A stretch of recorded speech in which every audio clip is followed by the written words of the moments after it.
I'm Mike Thompson, and there was a time when I believed my life was as steady as a rock. I grew up in a small town in Ohio where everyone knew your name and the pace of life was measured by the rhythm of the seasons. I worked part-time at a local hardware store during high school, spending long afternoons arranging tools and chatting with regulars, and later earned a business degree at a community college that sat on the edge of town. It was in those bustling corridors of higher learning that I first met Amanda Richards. I still recall the way she carried herself, graceful, confident, and with a smile that could light up the darkest room. The moment she walked into my life, it felt as though the clouds had parted. I remember the quick flutter in my chest, the warmth in my cheeks. It was as if I'd finally discovered the missing piece of a lifelong puzzle. Amanda wasn't just beautiful on the surface, she possessed an inner light that made every conversation feel meaningful. We fell in love with a passion that overwhelmed our senses, got married in our early 20s, and soon after, our little world blossomed with the arrival of 2 precious daughters. Our early years were filled with hopeful plans and dreams that stretched out as far as the horizon. I would sit on the back porch in the evenings, listening to the gentle hum of crickets and imagining all the adventures that awaited us, adventures that included quiet road trips, lazy Sunday mornings, and whispered secrets shared beneath starry skies. Our life together seemed like a perfectly choreographed dance. Amanda's laughter was the music that set the pace, and our shared routines made every day feel familiar and comforting. I used to boast to my buddies, Amanda and I aren't just husband and wife, we're best friends. We were inseparable. From watching the same reruns of classic sitcoms to finishing each other's sentences, it all felt like an effortless harmony. In our small, lovingly maintained home, every corner held memories, the chipped paint on the kitchen table from years of family meals, the soft rug in the living room where our daughters once played, and the window seat where Amanda spent hours lost in thought. Even as I dreamt of traveling the world, visiting those exotic destinations we'd only seen in glossy magazines, I believed our future was wide open and filled with promise. I had been secretly setting aside money for a round-the-world trip, a surprise gift for Amanda when we finally reached that golden moment of retirement. Back then, the idea of leaving our little town behind and experiencing the vast wonders of the world filled me with both excitement and a sense of adventure. I envisioned vibrant street markets in far-off lands, sunrises over ancient ruins, and the simple joy of discovering new cultures together. Life felt like an open highway, and every twist and turn promised something remarkable. But as fate would have it, even the most promising highways can be fraught with unexpected detours. On a seemingly ordinary mid-September day, while the leaves were beginning to hint at autumn's arrival, I first sensed that something was amiss. Amanda had attended her college's annual staff gathering, a routine event where she mingled with colleagues and enjoyed the camaraderie that the job provided. I decided to tag along, more out of a desire to savor the free snacks and meet new people than any real concern. As I stood on the fringes of the gathering, I noticed Amanda's animated conversation with Heather Lewis, one of her trusted co-workers, and Ryan Martinez, an English professor with an easy charm and an air of youthful energy. There was something in the way Amanda's cheeks flushed a delicate pink when Ryan spoke, a glow that seemed far too intimate for casual banter. In that moment, an unsettling sensation crept over me, as if the ground beneath my feet had shifted imperceptibly. After more than 20 years of building a life together, I thought I understood Amanda better than anyone, even better than I understood myself. I prided myself on our shared history and the quiet signals that spoke volumes between us. Yet that day at the staff gathering, my instincts screamed that something was off.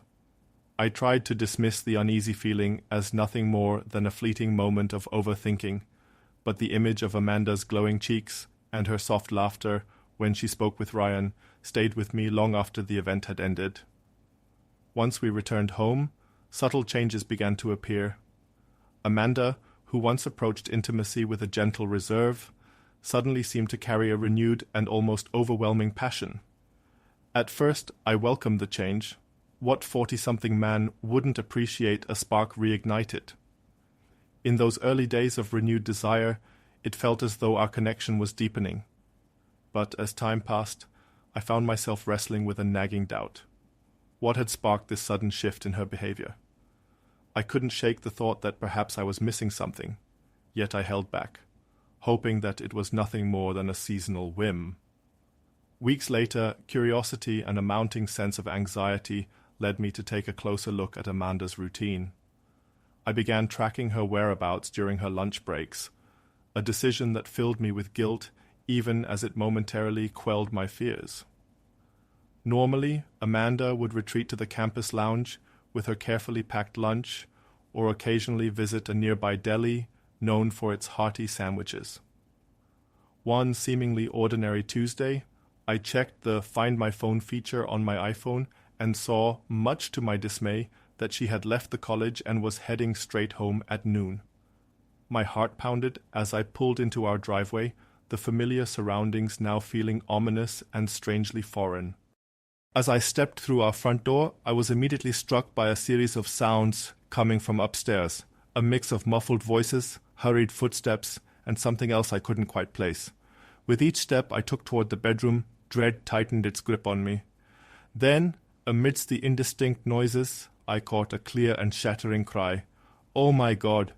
Ryan, you're the best!" The words, spoken in a tone brimming with intimacy and abandon, were like a slap in the face. In that frozen moment, my world seemed to collapse around me.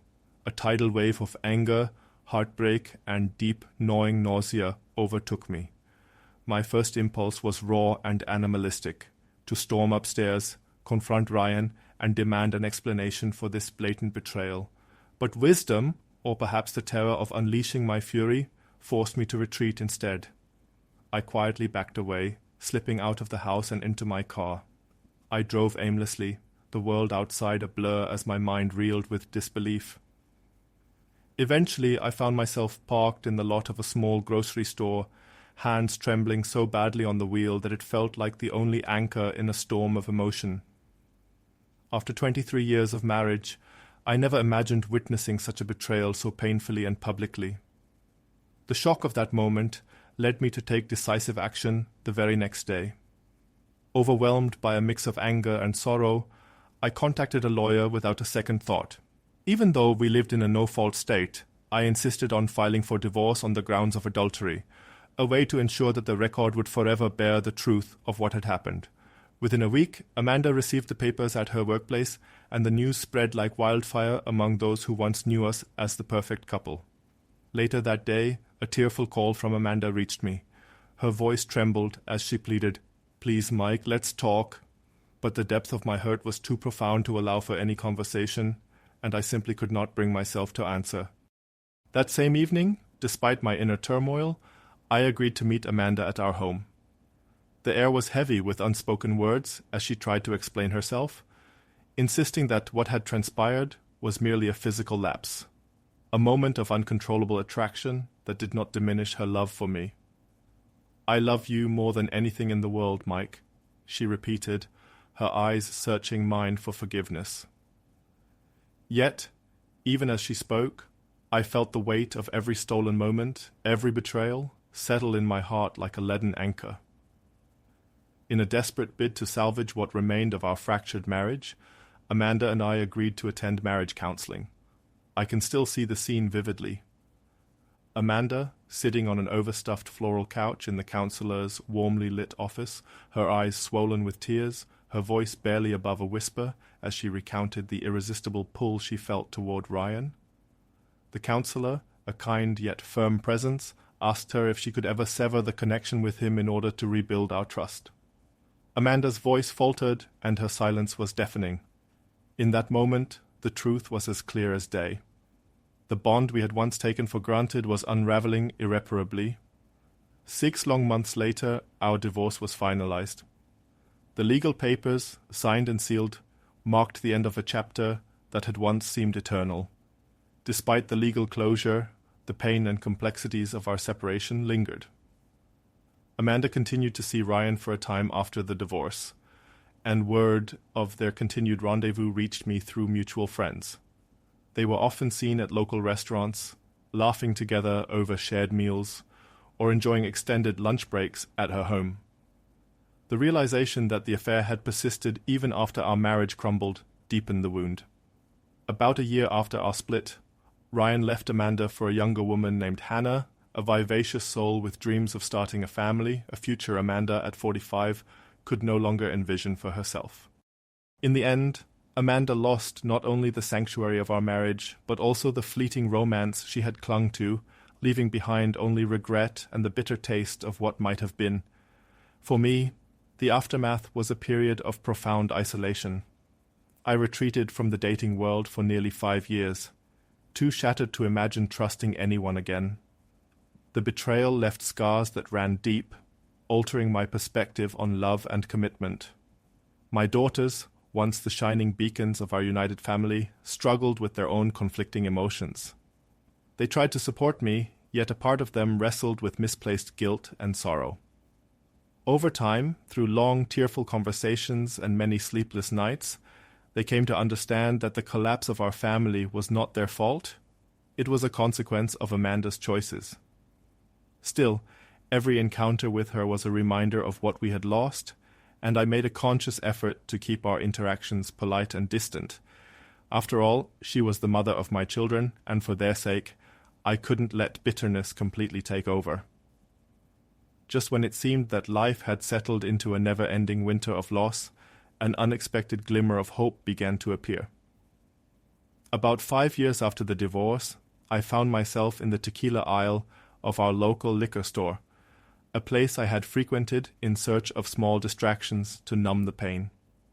Amid the rows of bottles and the soft hum of background music, I struck up a conversation with a warm, engaging woman named Jessica.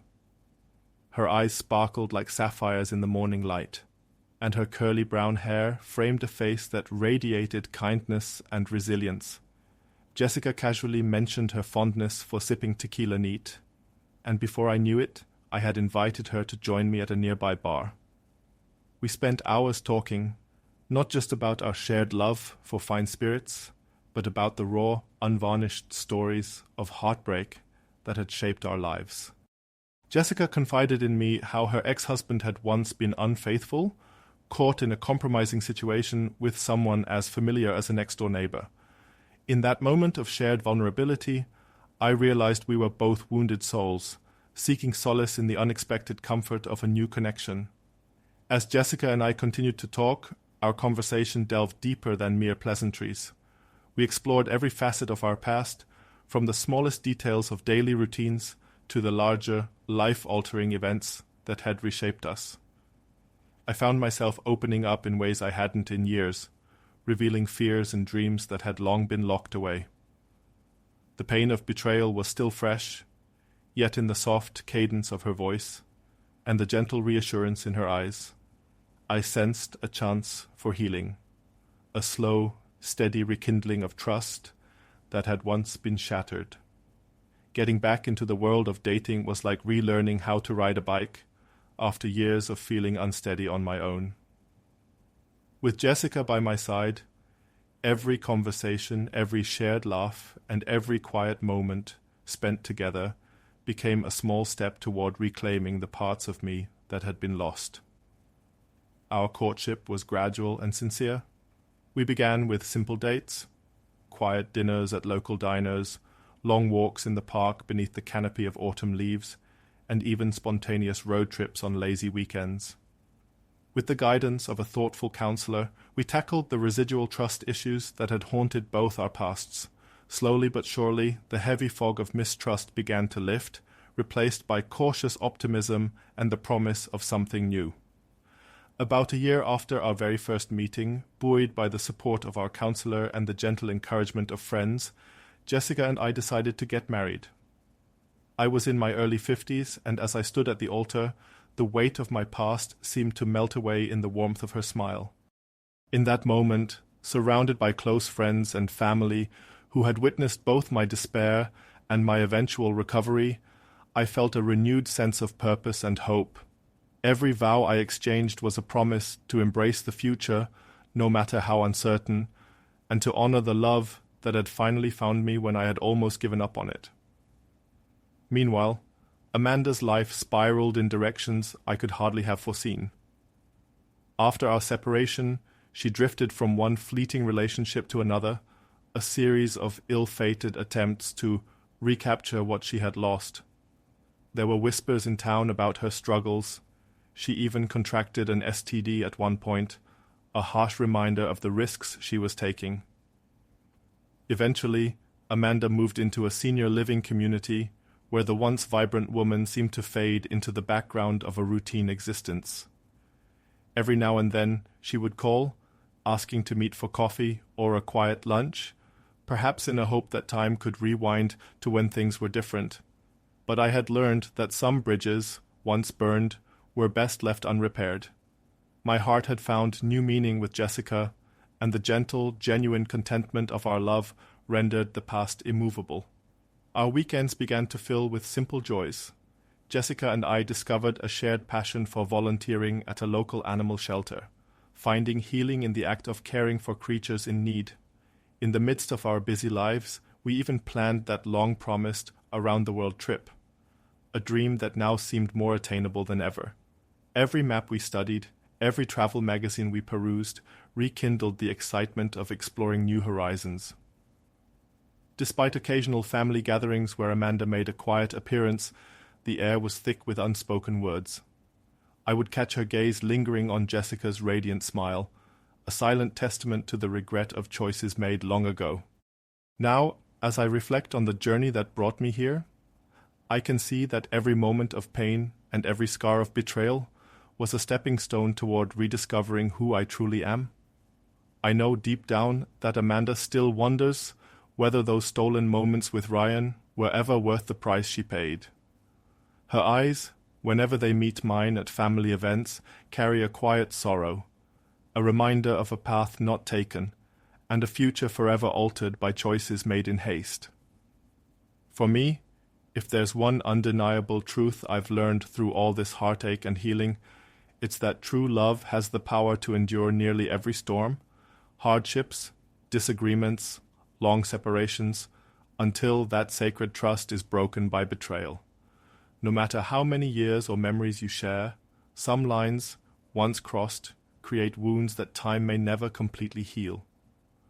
Losing my marriage was a pain so profound that it seemed to define the darkest days of my existence. Yet, in the midst of that despair, life surprised me by presenting a second chance, a chance at happiness and a love that was as unexpected as it was genuine. With Jessica, every sunrise brings with it a sense of gratitude and hope.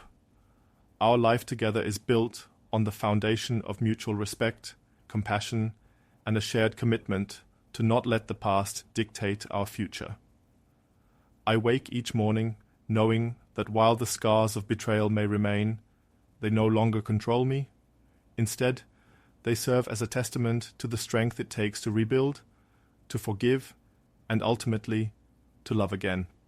As I stand on the threshold of a new chapter, I cherish the small moments, a quiet conversation over coffee, a walk with Jessica beneath a canopy of autumn leaves, or even the simple pleasure of volunteering at the animal shelter. Every day is a reminder that even after the most tumultuous storms, the sun eventually breaks through. I now look forward to the adventures that lie ahead, including that around-the-world trip we've dreamed about for so long, a journey that symbolizes the endless possibilities that life still holds. My story is one of loss and renewal, a testament to the fact that while betrayal can shatter a bond, it cannot extinguish the human capacity to love, to forgive, and to rebuild. I remain forever grateful for the lessons learned, for the strength forged in the crucible of heartache, and for the love that emerged in the wake of despair. With Jessica by my side, I embrace the future with an open heart, ready for every new sunrise, every unexpected adventure, and every moment of joy that awaits. Thank you for listening to the story until the end. Share your thoughts in the comments and don't forget to subscribe. See you in the next video. I concluded, reflecting on the journey that had brought me here. The narrative, once a personal ordeal, had evolved into a broader message of caution, resilience, and the enduring quest for integrity in the face of betrayal.